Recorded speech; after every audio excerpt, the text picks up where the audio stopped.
आज इनकी पार्टी के लोग बच्चा चोरी करने लगे हैं। पिछले कुछ दिनों से कहा जा रहा है प्रश्नों के जवाब दीजिए, प्रश्नों के जवाब दीजिए।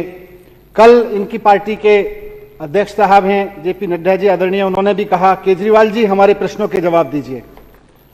तो मैं समझता हूं कि मैं कुछ प्रश्नों के जवाब देने के लिए आज आपकी अनुमति से यहां खड़ा हुआ हूं। और तरीका ठीक नहीं है, बोल रहे हैं ना। इससे पहले कि मैं अपनी बात तथाकथित प्रश्नों के जवाब में रखूं, इससे पहले कि मैं अपनी बात तथाकथित प्रश्नों के जवाब में रखूं, मैं सबसे पहले तो जेपी नड्डा जी को और उनकी पार्टी को, जो देश की और ये कहते हैं दुनिया की सबसे बड़ी पार्टी है, उसको किसी एक बड़ी उपलब्धि के लिए बधाई देना चाहता हूं कि अभी तक ये लोग गुंडागिरी में थे, दोस्तवाद में थे, ऑपरेशन लोटस में थे, खोखा करते थे। आज इनकी पार्टी के लोग बच्चा चुराने लगे हैं। आज इनकी पार्टी के लोग बच्चा चुराने लगे हैं। आज इनकी पार्टी के लोग बच्चा चोरी करने लगे हैं। अरे प्रश्नों के जवाब सुनने की हिम्मत रखिए ना। खोखा नहीं है, खोखा में बिकने वाले नहीं है, तुम्हारे खोखा में बिकने वाले नहीं है। खोखा में नहीं बिके तो आज उंगली उठा रहे हो।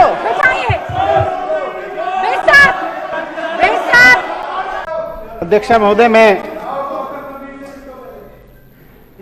मैं बहुत सम्मान के साथ आपका धन्यवाद करना चाहता हूं कि आपने मुझे मेरे विशेष अनुरोध पर मुझे बोलने का अवसर दिया। पिछले कई दिनों से बात उठाई जा रही है प्रश्नों के जवाब दो, प्रश्नों के जवाब दो, प्रश्नों के जवाब दो। अब चले गए ये लोग। इनकी पार्टी के नेता ने भी कल बोला, अरविंद केजरीवाल जी आप प्रश्नों के जवाब नहीं दे रहे हैं। मैं बहुत जिम्मेदारी के साथ इस सदन में कहना चाहता हूं और देश के समक्ष रखना चाहता हूं कि अरविंद केजरीवाल जी ने भी, मैंने भी, पार्टी के अन्य साथियों ने भी, सरकार के साथियों ने भी हर प्रश्न का जवाब दिया है। हर प्रश्न का। इनके प्रश्न नहीं बचे हैं। अब झूठ का जवाब दो। अब कह रहे हैं हम झूठ बोलेंगे, उसका जवाब दो। हम बोलेंगे 8,000 करोड़ का घोटाला हो गया, बोलो अब इसका जवाब दो। अरे झूठ का क्या जवाब देना है? फिर पूछ लेते हैं भाई 8,000 करोड़ का कहां हुआ, तो बोलते हैं नहीं वो हमारा पहला वाला तो झूठ था, सच ये है 1.5 लाख करोड़ का घोटाला हुआ। फिर हम कहेंगे ये तो झूठ है, महाझूठ है, इसका क्या जवाब देना है? तो बोलेंगे नहीं 1,500 करोड़ का नहीं हुआ, 1,100 करोड़ का हुआ था। इन्हीं के नेता बोलते हैं। ये इनकी पार्टी के अध्यक्ष जो कल जेपी नड्डा जी बोल रहे थे कि प्रश्नों के जवाब नहीं दे रहे केजरीवाल जी, कौन से प्रश्न का जवाब दें? आपने बोला 8,000 करोड़ का घोटाला, हमने कहा झूठ बोल रहे हो, महाझूठ बोल रहे हो। इन्होंने कहा 1.5 लाख करोड़ का घोटाला हो गया। मैंने कहा बजट ही नहीं है दिल्ली सरकार का 1.5 लाख करोड़ का, तो 75,000 करोड़ का बजट है, झूठ बोल रहे हो। फिर चुप हो गए। फिर बोले 1,100 करोड़ का घोटाला हो गया। मैंने कहा झूठ बोल रहे हो। सारे प्रश्नों के जवाब दिए इनके। फिर बोले नहीं 144 करोड़ का घोटाला हो गया। मैंने कहा यह भी झूठ है तुम्हारा, बकवास कर रहे हो। बोले हाँ बकवास कर रहे होंगे, चलो 30 करोड़ का है। बोले अपनी सारी बातों को खुद ही झूठ करते जा रहे हैं और हमसे कह रहे हैं जवाब दो। सारे प्रश्नों के जवाब दिए हैं। फिर बोले नहीं 30 करोड़ का भी नहीं है जी। सीबीआई में इन्होंने, सीबीआई तो इनकी है, सीबीआई से लिखवाया एक्स कंपनी ने वाई कंपनी को बैंक में 1 करोड़ रुपए ट्रांसफर किए हैं, यह मनीष सिसोदिया का घोटाला है। हमने कहा झूठ है। किसी कंपनी ने किसी कंपनी को कोई पैसा दिया होगा तो वो मनीष सिसोदिया का हो गया, तो यह भी झूठ है इनका। सारे प्रश्नों के इनको जवाब दिए अध्यक्ष महोदय। मैं कहना चाह रहा था कि सुनते ये लोग यहां बैठ के, मैं तो इनको बधाई दे रहा था कि जेपी नड्डा जी इनकी पार्टी के अध्यक्ष हैं। कल उन्होंने अरविंद केजरीवाल जी को बार बार कहा प्रश्न करो, प्रश्नों के जवाब दो, प्रश्नों के जवाब दो। मैंने सोचा मैं बधाई दे देता हूं जेपी नड्डा जी के नेतृत्व में और आदरणीय प्रधानमंत्री जी के नेतृत्व में पार्टी बड़ी हो गई है और बड़ी होते होते देश की बड़ी पार्टी हो गई है। कहते हैं दुनिया की सबसे बड़ी पार्टी हो गई है। गुंडागिरी से शुरू हुई, गुंडागिरी करते करते दोस्तवाद पे आ गए, दोस्तवाद को करते करते ऑपरेशन लोटस और खोखा करने लगे। वहां से करते करते बधाई है इन लोगों को कि इनकी पार्टी अब बच्चा चोरी पे तक पे आ गई है। रेलवे स्टेशन पे सवारियों के सोए हुए बच्चे ये लोग चोरी कर रहे हैं। ये इसी लायक हैं, इसी के लिए बने हैं। इनको बधाई हो, अपनी गति को प्राप्त हो रहे हैं, अपनी गति को प्राप्त हो रहे हैं, नारकीय काम करते हैं। लेकिन उसके बावजूद मैंने कहा कि मैं प्रश्नों के जवाब दे रहा हूं। सारे प्रश्नों के जवाब दिए हैं अब तक। सारे प्रश्न इनके झूठे हैं। सारे प्रश्न इनके मनगढ़ंत हैं, कोई फैक्ट नहीं है। मैंने कहा कि आपने सीबीआई भेजी है, मैं एक एक प्रश्न का जवाब दूंगा। मैं अपने घर में सीबीआई को वेलकम किया, मैंने कहा मैं पूरा सहयोग करूंगा, मेरा पूरा परिवार सहयोग करेगा। घर तलाश लो, कुछ मिले तो बताओ, जो सवाल पूछने पूछो। 14 घंटे तक मेरे घर में सीबीआई रही। 14 घंटे में जो उन्होंने पूछा, देखना चाहा देखा, पूछना चाहा पूछा, मैंने हर प्रश्न का जवाब दिया। जेपी नड्डा जी सीबीआई भेजी थी, उसी से पूछ लो। अगर मेरी बात यहां पब्लिक में समझ में नहीं आती है तो सीबीआई तो आपकी भेजी हुई थी, उससे पूछ लो। भाई मनीष सिसोदिया ने इस प्रश्न का क्या जवाब दिया? जो यहां खड़े होकर दे रहा हूं वो वहीं दिया। क्या जवाब दें? जवाब तो सारे दे दिए। आप अपनी सीबीआई पर भरोसा नहीं कर रहे कि सीबीआई वाले आपको सच बताएंगे। सीबीआई वाले भी कह रहे हैं कि हम संतुष्ट हैं, इनके घर से कुछ नहीं मिला। सीबीआई वाले भी कह रहे हैं कि पूरा घर छान मारा, कुल मिला के मतलब छोटे से खर्चे के पैसे घर पे मिले, बीवी के छोटे से गहने, मतलब अभी मजाक कर रहे थे बाहर निकल के लोग। आज अभी मैं लॉकर से आ रहा हूं, इनको लग रहा था बहुत लॉकर में पता नहीं क्या क्या सामान होगा, क्या क्या सामान होगा।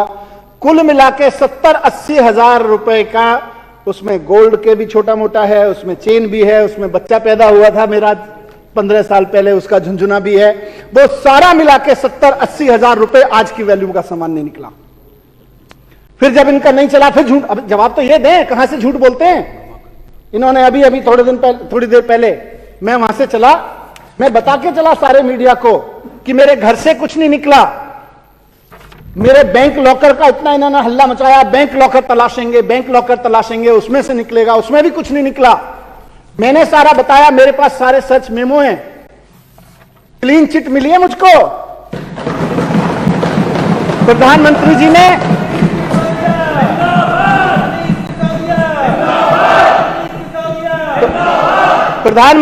ने सीबीआई मेरे घर पे भेज दी, वहां कुछ नहीं मिला। प्रधानमंत्री जी की सीबीआई को मेरे बैंक लॉकर में तलाश लिया, वहां भी कुछ नहीं मिला कि मुझे कह सकें ये भ्रष्टाचार कर रखा है, देखो ये पैसा कहां से आया, देखो ये सोना कहां से आया, देखो ये प्रॉपर्टी कहां से आई। क्लीन चिट है मेरे लिए सीबीआई की, प्रधानमंत्री जी की क्लीन चिट है। सीबीआई वाले भी मान रहे कि संतुष्ट हैं, बोले कुछ नहीं मिल रहा जी। और बेचारे कहते हैं दबे पांव की जी देखो प्रधानमंत्री जी का दबाव बहुत है, गिरफ्तार तो करना पड़ेगा। वैसे तो क्लीन चिट ही है, आपके यहां से जो कुछ दिख रहा है उसमें तो क्लीन चिट ही है, पर 2-3 महीने के लिए तो बहुत दबाव है कि आपको जेल में डालना। मैं कहता हूं कह दो यार, अपनी नौकरी बचाने के लिए वो डाल दो जेल में। इस देश के भले के लिए 2-4 महीने जेल में भी रह लेंगे, कोई आफत नहीं है मुझको। मैं एक एक प्रश्न का जवाब दे रहा हूं, इनके भी प्रश्नों का जवाब दिए, प्रेस कॉन्फ्रेंस में खड़े होकर जवाब दिए, सीबीआई के सामने खड़े होकर जवाब दिए, बैंक में लॉकर पे खड़े होकर जवाब दिए। अब कह रहे प्रश्न के जवाब नहीं दे रहे। हवा बना रखी है कि प्रश्नों के जवाब नहीं दे रहे, प्रश्नों के जवाब नहीं दे रहे। आज जब मैं चला वहां से बैंक से सीधे यहां आया हूं, बैंक लॉकर अपना रेड करा के, अपना लॉकर के पूरा इंस्पेक्शन करा के, रास्ते में अब ये झूठ के पर नहीं होते, फैलाना शुरू कर दिया मीडिया को। मनीष सिसोदिया के यहां से प्रॉपर्टी के दस्तावेज मिले, मनीष सिसोदिया के यहां से मैंने पूछा भाई कौन सी प्रॉपर्टी के दस्तावेज मिले? मुझे जो सर्च मेमो दिया है मेरे किसी बैंकर में नहीं, बैंक लॉकर में नहीं निकले, मेरे किसी सर्च मेमो में नहीं लिखे। ये कौन सी प्रॉपर्टी के दस्तावेज है जो हवा में क्रिएट हो रहे हैं? मैं मीडिया के साथियों को भी सदन के माध्यम से कहना चाह रहा हूं, तथ्यों पर रहिए, ईमानदारी पर रहिए। मैं ये नहीं कह रहा मेरा साथ दीजिए, मैं ये नहीं कह रहा यहां बैठे लोगों का साथ दीजिए, सच का साथ दीजिए। आपको मजबूरी में हमारा साथ देना पड़ेगा, सच का साथ दीजिए। और सच्चाई की ताकत पर भरोसा है कि आप केवल सच के साथ खड़े रहेंगे। मीडिया वाले ये जो झूठ फैलाते हैं, मीडिया वाले से अभी सोर्सेस से प्लांट कराया, तुरंत 1-2 टीवी चैनल पर चलने लगा कि जी प्रॉपर्टी के कागजात निकले। मैंने कहा यार कौन से प्रॉपर्टी के कागजात निकल के? भाई मेरे सामने तो निकले नहीं लॉकर से, और मेरे सामने तो कहीं सर्च मेमो भी नहीं लिखे। सर्च मेमो मेरी गाड़ी में रखा है अभी, उसमें भी कहीं नहीं लिखे हुए कि जी प्रॉपर्टी के कागजात। ये बीजेपी वाले मीडिया को कौन से कागजात दे रहे हैं? कौन सी सीबीआई और घूम रही है? इसके भी जवाब पूछेंगे इनसे। तो अध्यक्ष महोदय, इन्होंने सारी जांच करा ली। पहले लिकर शराब चिल्लाते रहे। जब शराब में कुछ नहीं निकला तो अब थोड़े दिन पहले से, 3-4 दिन पहले से स्कूल चिल्लाने लग रहे हैं। स्कूल में क्या कह रहे हैं? बोले केजरीवाल जी ने पहली मीटिंग में कहा था 4000 कमरे बनाएंगे, 8000 कमरे क्यों बनवा दिए? भ्रष्टाचार कर दिया। अरे हमने तो 8000 नहीं 20,000 कमरे बनवाए हैं, और हमें फक्र है कि हमने बनवाए। और लानत है तुम लोगों पे जो सोचते हो स्कूल बनवाना और कमरे बनवाना भ्रष्टाचार है। 8,000 कमरे बनवा दिए, बोले जी 8,000 क्यों बनवाए, 4,000 बनवाने चाहिए थे, ये तो भ्रष्टाचार है। फिर बोले जी टॉयलेट ज्यादा क्यों बनवा दिए, बोले पहली फ्लोर पे टॉयलेट था, दूसरी पे क्यों था, तीसरी और चौथी मंजिल चलो बना भी ली तो उस पर टॉयलेट क्यों बनवा दिए। ये कह रहे हैं भ्रष्टाचार है, ज्यादा टॉयलेट बनवाना भ्रष्टाचार है, ज्यादा कमरे कहने भ्रष्टाचार है। सारी चीजों के जवाब है, सारी चीजों के जवाब हैं। फिर जब वो भी नहीं चला तो कल इन्हीं की सीबीआई है, इन्हीं के एलजी है, इन्हीं के समय एलजी साहब की तरफ से एक फरमान जारी किया, बच्चे कम हो गए ये भ्रष्टाचार है। बोले स्कूल में बच्चे कम हो गए, बजट बढ़ रहा है। अरे बजट बढ़ा रहे हैं, हम फख्र के साथ कहते हैं। और ये विधानसभा शायद देश की पहली आजाद इतिहास में, आजादी के इतिहास में 75 साल में पहली विधानसभा है जो पिछले 7 साल से अपने बजट का 25% बजट एजुकेशन पर देख देती है। इस विधानसभा के और विपक्ष वाले भी कहते हैं कि जी बहुत गर्व है कि हम एजुकेशन पे इतना बजट पास करके देते हैं। कहते हैं बजट ज्यादा कर दिया, भ्रष्टाचार हो गया। फिर बोले नहीं नहीं बजट तो चलो ठीक है ज्यादा कर दिया, बच्चे कम हो गए। मैंने कहा यार जरा डेटा दिखाना मुझको। भारत सरकार की वेबसाइट पे डेटा पड़ा हुआ है जिसमें लिखा हुआ है कि 2014 में 14-15 में यहां 14.5 लाख बच्चे होते थे दिल्ली के स्कूलों में, आज 18 लाख बच्चे हो गए। सारा डिटेल भारत सरकार की वेबसाइट पे। हवा में से कुछ लाते हैं, फिर कहते हैं प्रश्नों के जवाब दीजिए। अब झूठ के पैर हैं क्या? आपके झूठ का भी जवाब दिया हमने कि झूठ बोल रहे हो, झूठ बोल रहे हो। मैं कहना चाहता हूं कि आपने खूब रेड मचाई मेरे घर में, खूब तमाशा किया। आपकी सीबीआई के भी सारे प्रश्नों के जवाब दिए। आप सीबीआई से पूछ लो, आपको मेरे प्रश्नों के जवाब मेरे उससे मिले हों। मैंने बता दिया कुछ नहीं मिला, कहीं कुछ नहीं है और सब बकवास है, सब झूठ है। फिर भी रोज खड़े होकर कहते हैं जवाब दो, जवाब दो, जवाब दो, जवाब दो। हमने तो आपके एक एक सवाल का जवाब दिया, अब आप हमें जवाब दो। ये सदन कल से पूछ रहा है बार बार, इस सदन में बार बार उठ रहा है, देश में पूरा सवाल उठ रहा है।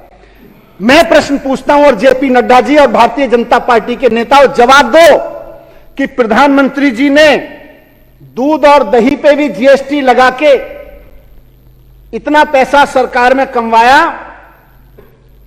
आम जनता से इतना पैसा लिया प्रधानमंत्री जी ने, दूध और दही जैसी चीजों पे भी, बिस्किट पे जीएसटी लगा के, आम आदमी के चाय बिस्किट पे भी जीएसटी लगा के जितना पैसा कमाया, उसको अपने दोस्तों के कर्ज माफी करने में क्यों लगाया, इसका जवाब दो।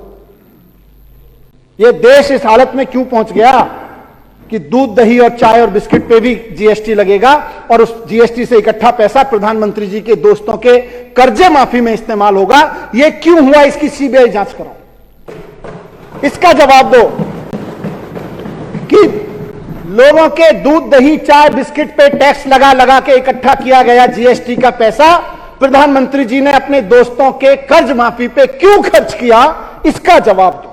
आज इसका जवाब दो। हमने तो आपके सवालों के जवाब बहुत दिए हैं। ऑपरेशन लोटस आप लोगों ने किया, ऑपरेशन लोटस में पूरे देश में एमएलए खरीदे, हमारे यहां भी खरीदने की कोशिश नहीं की लेकिन बिके नहीं, लेकिन रेट पता चल गए। इसी रेट के हिसाब से भी अगर देखें तो 6300 करोड़ रुपए इन्होंने एमएलए खरीदने पे खर्च किए हैं। ये 6300 रुपए कहां से आया जेपी नड्डा जी और प्रधानमंत्री जी, इस बात का जवाब दो। सीबीआई की जांच करो, ईडी की जांच करो कि एमएलए खरीदने के लिए और खरीदे गए एमएलए को बड़े बड़े 5 स्टार होटलों में रुकवाने का पैसा कहां से आया, इस बात का जवाब दो। ये 63,000 करोड़ रुपए कहां से आया, 6300 करोड़ रुपए कहां से आया। ये पेट्रोल और डीजल के दाम बढ़ा बढ़ा के जो जनता की लूट चल रही है और उससे एमएलए की खरीद हो रही है ना, अब जनता इस पे जवाब मांग रही है। इसका जवाब दो कि पेट्रोल और डीजल के दाम बढ़ा बढ़ा के जनता को लूट रहे हैं। एक आदमी स्कूटर भी चला रहा है, छोटी सी स्कूटी भी चला रहा है, तो वहां भी पेट्रोल और डीजल महंगे हो जाते हैं और फिर एमएलए खरीद रहे हैं। इसका जवाब दो, ये कहां से आया। और आखिरी चीज जो सदन पूछ रहा है पिछले 2 दिन से कि दिल्ली के उपराज्यपाल महोदय माननीय श्री विनय सक्सेना जी 1400 करोड़ रुपए के नोट बदलवाए आपने जब आप खादी ग्राम उद्योग के चेयरमैन थे। वो 1400 करोड़ रुपए की सीबीआई जांच कब होगी? वो मनी लॉन्ड्रिंग था, उसका जवाब दो कि उसकी जांच कब होगी। उसकी जांच में सीबीआई में उनकी रेड, उनके यहां रेड कब होगी? इस बात का सबूत तो यह है कि कभी किसने बोला, शायद यहां किसी साथी ने बोला कि कैशियर ने कबूल किया है कि मुझे तो सक्सेना साहब कहते थे, विनय कुमार सक्सेना जी कहते थे जो कि चेयरमैन थे उस वक्त, कि भाई ये बदल दो, इसलिए बदले जा रहे थे। जांच में कबूल किया है, लेकिन उनके खिलाफ ना सीबीआई इंक्वायरी हो रही है, उनके खिलाफ सीबीआई, ये मनी लॉन्ड्रिंग था, खुलेआम मनी लॉन्ड्रिंग था नोटबंदी के दौरान। इस तरह का काम 1400 करोड़ रुपए की मनी लॉन्ड्रिंग में दिल्ली के उपराज्यपाल का नाम उछल रहा है। इनके खिलाफ सीबीआई की जांच कब होगी, इनके यहां ईडी की रेड कब होगी, इस बात का जवाब दो। 3 प्रश्नों के जवाब, ज्यादा नहीं पूछ रहा, आज मेरे 3 प्रश्नों के जवाब दें भारतीय जनता पार्टी वाले कि जीएसटी बढ़ा बढ़ा के दूध दही चाय बिस्किट पे भी जीएसटी बढ़ा के प्रधानमंत्री जी के दोस्तों के कर्जे क्यों माफ किए जा रहे हैं, इसकी सीबीआई जांच क्यों नहीं हो रही है, इसका जवाब दो, पहली बात। दूसरी बात, ऑपरेशन लोटस का एमएलएस को खरीदने का 5 स्टार खर्चों का पैसा कहां से आ रहा है, यह सारा जवाब दो। यह सब बेईमानी का पैसा है, पेट्रोल और डीजल को के दाम बढ़ा के लाया जा रहा है। और तीसरा, उपराज्यपाल महोदय पे जो आज जो सवाल उठे हैं कि 1400 करोड़ रुपए की मनी लॉन्ड्रिंग में शामिल हैं वो, उनके खिलाफ सीबीआई जांच क्यों नहीं हो रही है, इस बात का जवाब दो। इन 3 प्रश्नों का जवाब दो, हम मान जाएंगे कि आपके पास जवाब है, नहीं तो पॉलिटिकल स्टैंड तो सब करते हैं। नेशनल दस्तक की आपसे गुजारिश है कि अगर इसको बचाना चाहते हैं तो नेशनल दस्तक को सब्सक्राइब करने के लिए रेड कलर के सब्सक्राइब बटन को दबाएं, फिर बेल आइकन की घंटी दबाएं। नेशनल दस्तक को बचाने के लिए बहुत जरूरी है कि हर खबर को शेयर करें, लाइक करें, कमेंट जरूर करें।